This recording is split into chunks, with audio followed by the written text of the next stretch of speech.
In this video, we're going to talk about one of the more controversial mastering methods, this being clipping to 0 and getting a really loud and punchy master. I've done it on this track that you hear in the background now. Take a bit of a listen so you get a feel for the tone and overall quality of this song, and then we'll talk about how exactly this technique is performed. So here's the track for example of how this works.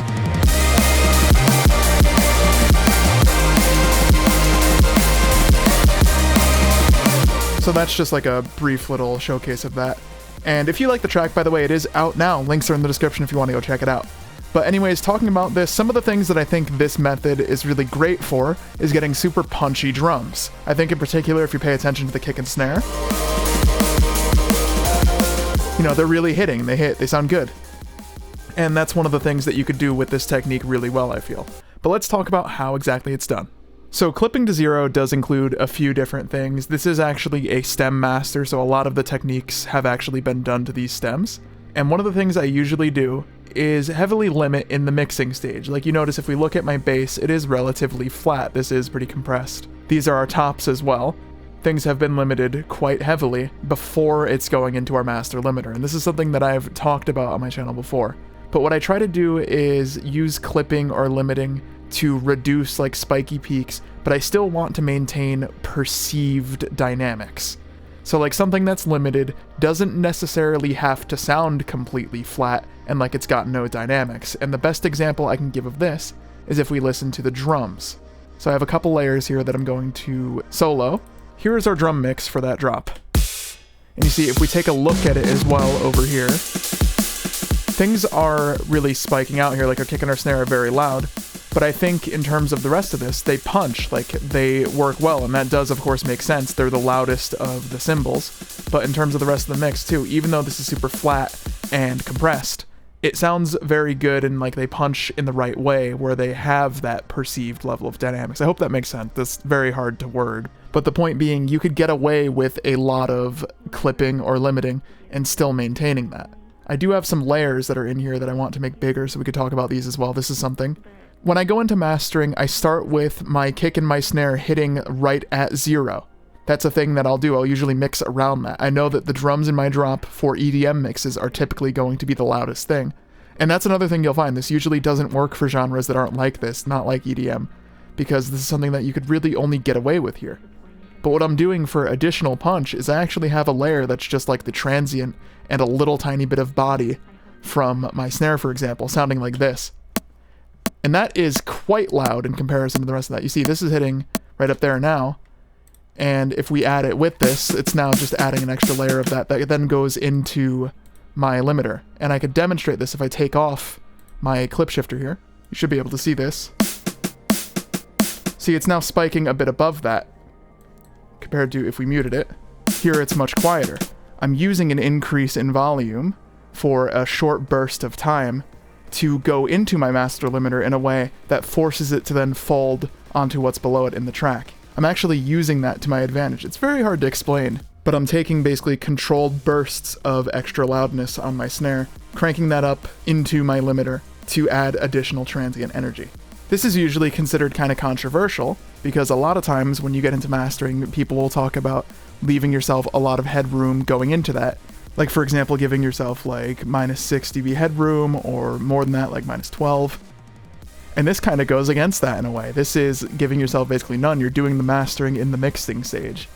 But in terms of how exactly this method does work, let's get into a little bit more detail. So say, for example, you have your drums like I do have here. Those are working out. We'll look at our bass layer. This is this one down here. So this is going into it. And it sounds distorty right now because we're not sidechaining. We'll turn that on as well. That's a lot better. So once I have my drums leveled where I want them, as I do say, with this method, I'll typically have the kick and snare right at 0 and then mix in like my tops and stuff to taste. Then I'll bring in the bass.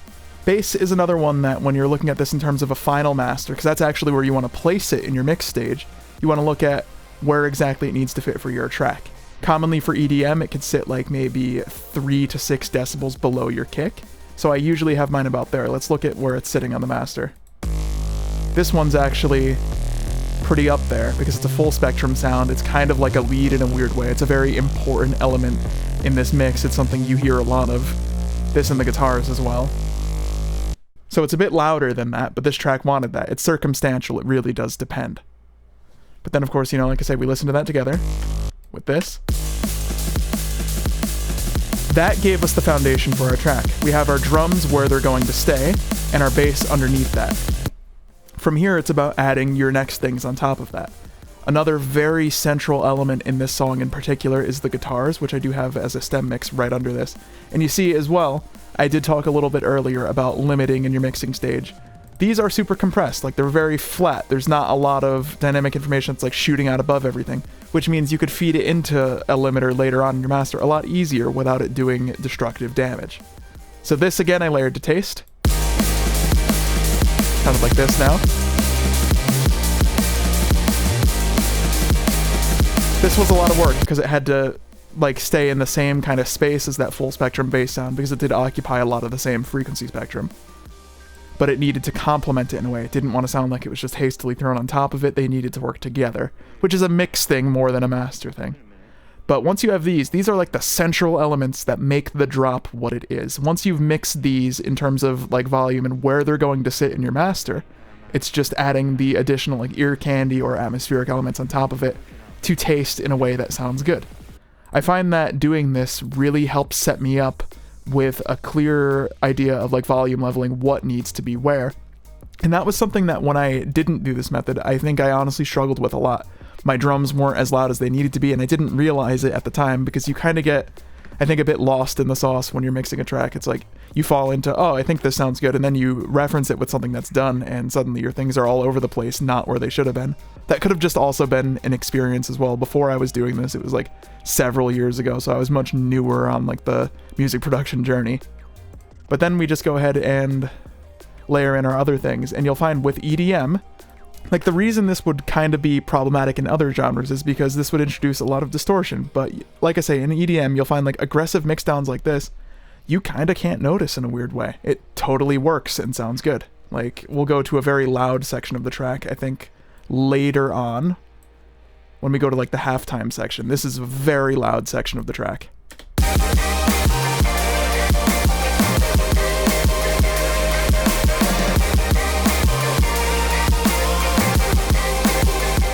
See that?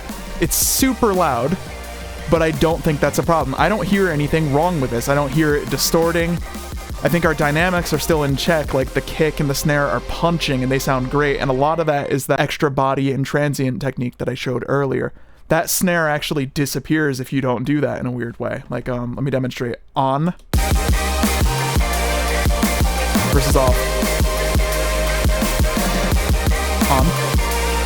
And all that's adding is that little burst at the beginning, that technique I showed earlier in the video. Things like that, in terms of making it breach into your limiter, add that additional punch and give you the dynamics that you need, even though your track is like full-on sausage at this point, and it totally works and sounds fine. But as I was saying, that's something that in other genres or something that isn't EDM wouldn't really work out, because if you try this on like a minimal track, you're gonna get a lot of clipping artifacts, distortion. Like I can't really do this on something that's more like gentle acoustic guitar, just like a melodic thing. This usually only works in dance. Not to say you can't get away with it on something more minimal. The second drop on this track is incredibly minimal. Let's give that a bit of a play. Right here.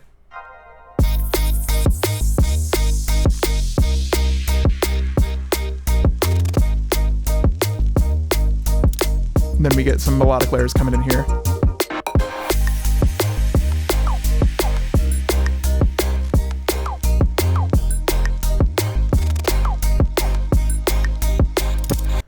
So how'd I go about mixing this?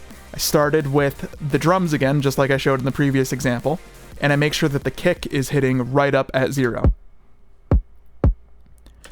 It's not sitting below 0 in any way. It is right up at 0 going into my clipper. Following that, I did the same thing with the snare stem over here. Both of these are sitting right up where they need to be because these are going to be the loudest elements of this section as well. Now, in terms of what else is important, because as I say, you want to give yourself sort of like a checklist. What is the important element in this track that needs to stand out? In this drop in particular, it's the kick and the snare. Tops can come in a little bit later, but the other really important central element is just the bass. So let's put these in all together. These are our 3 most important things. Like, this is the core of that drop, these 3 elements. There's other ear candy things that come in.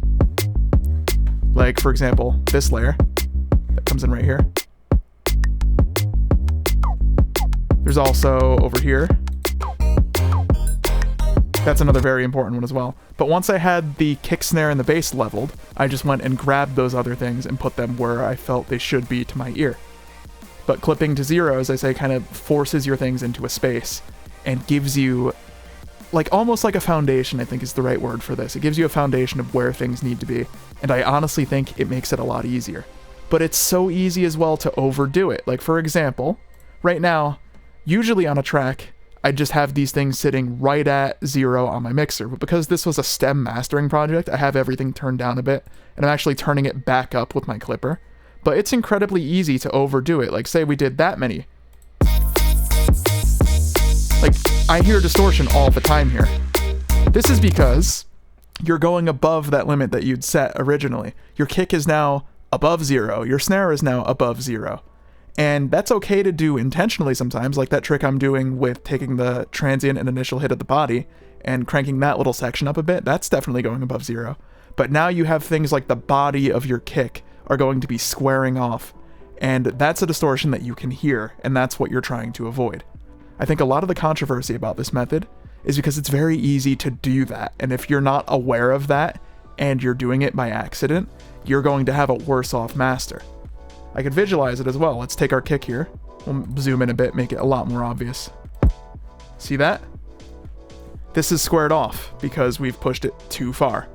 Whereas before, when it was at about here, this one, it's doing what the kick actually looks like. It's not going into that hard enough to sound bad. It just totally works.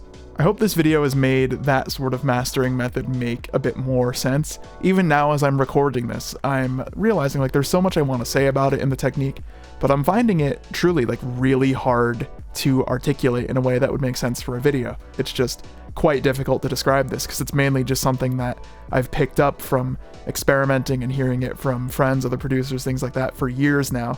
And I have it like in my head how to do it, but when it comes time to explain it, it's quite hard to get that point across about how exactly this works and what to do. So I hope this video did make a bit of sense and hopefully opened up some ideas to you about how to use it. And I want to know your thoughts on this. I know there's a lot of like debate going on about this and if it's actually a good mastering method. We're just sharing opinions on this. If you disagree or agree with things I've said in the video, let me know in the comments. I'd love to talk about this. And if you found this video helpful in any way, please do drop a like and subscribe. And as I say, if you like this track, it is out now. I'm really, really proud of this song. This is a collab with 2 of my really good friends, and I'd love for you to go and stream it. Links to all the platforms will be in the description. But that does wrap us up. Thank you for watching, and I will catch you in the next video.